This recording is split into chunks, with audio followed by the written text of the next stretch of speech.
మీ business ఏదైనా మీ ఊర్లో promotion చేయాలంటే అది సుమన్ టీవీతోనే సాధ్యం. ఇప్పుడే సంప్రదించండి. నమస్తే, వెల్కమ్ టు సుమన్ టీవీ. పట్టభద్రుల ఓటు హక్కును ఎలా వినియోగించుకోవాలో ఒక్కసారి తెలుసుకుందాం. ఓటు హక్కు వేసే విధానం తెలియకపోతే ఆ ఓటు చెల్లకుండా పోతుంది. ఒకసారి దాని గురించి ఏంటి అనేది ఒకసారి తెలుసుకుందాం. నల్గొండ, వరంగల్, ఖమ్మం పట్టభద్రుల నియోజకవర్గం ఉప ఎన్నికలు ఈ నెల 27వ తారీఖున జరగనున్నాయి. మొత్తం ఓటర్లుగా 4,61,806 ఓటర్లుగా ఎలక్షన్ కమిషన్ గుర్తించింది. దరఖాస్తు చేసుకున్నటువంటి ఓటర్లు వారి యొక్క దరఖాస్తులను పరిశీలించిన తర్వాతనే ఎలక్షన్ కమిషన్ ఈ ఓటర్ల సంఖ్యను విడుదల చేసింది. మొత్తానికి చూస్తూ ఉంటే పట్టభద్రుల సంబంధించినటువంటి ఎన్నికలు సాధారణ ఎన్నికలకు చాలా తేడా ఉంటాయి. సాధారణ ఎన్నికల్లో వివిప్యాట్స్, ఈవీఎంలు ఉంటాయి, కానీ పట్టభద్రుల ఎలక్షన్స్ లో మాత్రం ఎలాంటివి ఉండవు. ఓన్లీ బ్యాలెట్ పేపర్ మాత్రమే ఉంటుంది. దీంట్లో ఒక పెన్ను మాత్రమే ఉపయోగించి ఈ ఓటింగ్ విధానం అనేది జరుగుతుంది. ప్రత్యేకంగా దీన్ని మీద అవగాహన పెంచుకోవడం కోసమే సుమన్ టీవీ మీ ముందుకొచ్చి సలహాలు ఇస్తుంది, సూచనలు చేస్తుంది. ఒక్కసారి ఓటింగ్ విధానం ఎలా ఉందో ఒక్కసారి తెలుసుకుందాం. ఫస్ట్ మనం పోలింగ్ కేంద్రానికి వెళ్ళినప్పుడు ఓటర్ స్లిప్ తో పాటు ఒక ఏదైనా గుర్తింపు కార్డు తీసుకొని వెళ్ళాలి. అక్కడ పోలింగ్ కేంద్రానికి వెళ్ళిన తర్వాత పోలింగ్ అధికారి ఒక పెన్ను, బ్యాలెట్ పేపర్ ఇస్తాడు. ఆ పెన్నును మాత్రమే ఉపయోగించాలి. మన సొంత పెన్నును మాత్రం ఉపయోగిస్తే మాత్రం అది చెల్లకుండా పోతుంది. కాబట్టి మనం ఆ పెన్నును మాత్రమే ఉపయోగించాలి.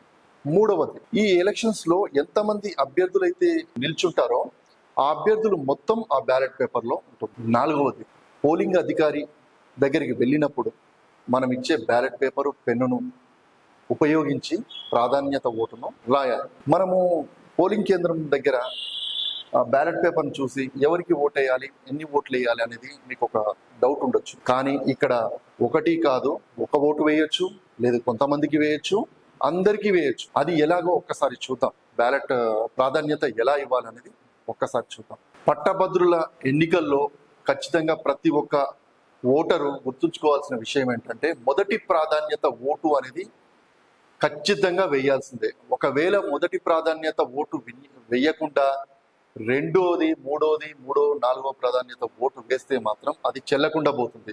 మరొకసారి ఖచ్చితంగా విన్నవించేది ఏంటంటే మీ ఓటుకు విలువ అనేది రావాలి. మీ ఓటు వేసినప్పుడు సరైన న్యాయం జరుగుతుందా అంటే ఖచ్చితంగా మొదటి ప్రాధాన్యత ఓటు వేసిన తర్వాతనే మిగతా ప్రాధాన్యత ఓట్లు మాత్రం వేయాలి. బ్యాలెట్ పేపర్లో చూడగానే అభ్యర్థి ఫోటో, పార్టీ పేరు, ఈ బాక్స్ ఉంటుంది.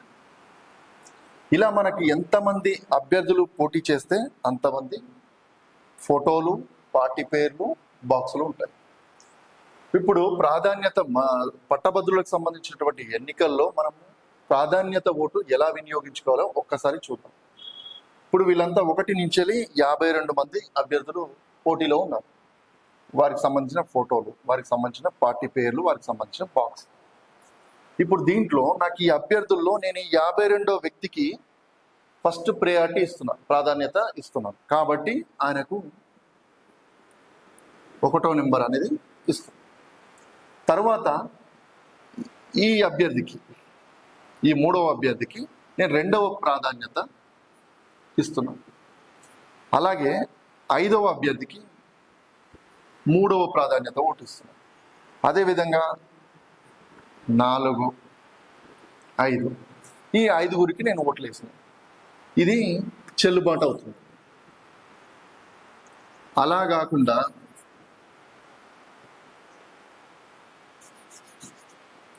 ఇప్పుడు ప్రాధాన్యత ఓటు 1 ఇచ్చాను, 2 ఇచ్చాను, 3 ఇచ్చాను, 4 ఇవ్వకుండా డైరెక్ట్గా 5 ఇచ్చాను. ఇది చెల్లుబాటు కాకుండా పోతుంది. కాబట్టి మనం ఓటు వేసేటప్పుడు ఎవరికైతే ప్రాధాన్యత కేటాయించామో ఒక్కసారి చూసుకోవాలి. 1, 2, 3, 4 లేదు, 5 ఇచ్చాం. ఈ 4 ఎవరికైనా ఇవ్వాలనుకున్నప్పుడు 4 అనేది ఇవ్వండి. లేదు నేను ఎవరికి ఇవ్వను, ఒకటే ఓటేస్తాను అనుకున్నప్పుడు ఈ 1 ఇతనికే ఇవ్వచ్చు, లేదంటే ఎవరికైనా ఇవ్వచ్చు. మీకు నచ్చిన అభ్యర్థికి 1 ఇవ్వండి. ఈ ఒక్కరికి ఓటేసినా సరిపోతుంది. లేదు అంటే కొంతమందికైనా వేయొచ్చు. లేదు నేను అందరికీ వేస్తానంటే అందరికీ. ఈ ప్రాధాన్యత అనేది పర్టికులర్గా సంఖ్యలో ఉండాలి. 1 నుంచి 52 మందికి వేస్తానంటే 1 నుంచి 52 సంఖ్యలు దీంట్లో ఉండాలి. లేదు అందులో ఒక్క సంఖ్య మిస్ అయినా కానీ మనం వేసింది మాత్రం నిరుపయోగంగా అది చెల్లుబాటు కాకుండా పోతుంది. కాబట్టి దయచేసి ఈ బ్యాలెట్ పేపర్ను పూర్తిగా చూసుకున్న తర్వాతనే మీరు వేసే ఓటుకు ప్రాధాన్యత ఉంటుంది. మీరు వేసే ఓటు వారి భవిష్యత్తును తెలుస్తుంది. కాబట్టి చూసి ఓటేయండి. ఇంకోటి ఏంటంటే, ఆ అధికారి ఇచ్చిన పెన్నుతో మనం ఈ నెంబర్లు కాకుండా తెలుగులో 1 లేదంటే రోమన్ సంఖ్య లేదు అంటే టిక్ మార్క్ పెట్టినట్టయితే కూడా చెల్లకుండా పోతుంది. ఇక్కడ ఎక్కడ కూడా సిగ్నేచర్ పెట్టమని కానీ సంతకం పెట్టమని కానీ ఎక్కడ ఉండదు. మనం అన్నీ కరెక్ట్గా చేసి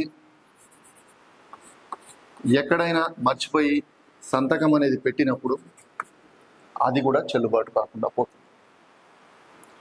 ప్రాధాన్యత ఓటు వేసేటప్పుడు జాగ్రత్తగా పరిశీలించి వేయాలి. కాబట్టి ఇది ఒకటి చూసుకొని గమనించుకొని ఓటర్లు ఓటు హక్కును వినియోగించుకోవాలని సుమన్ టీవీ కోరుకుంటుంది.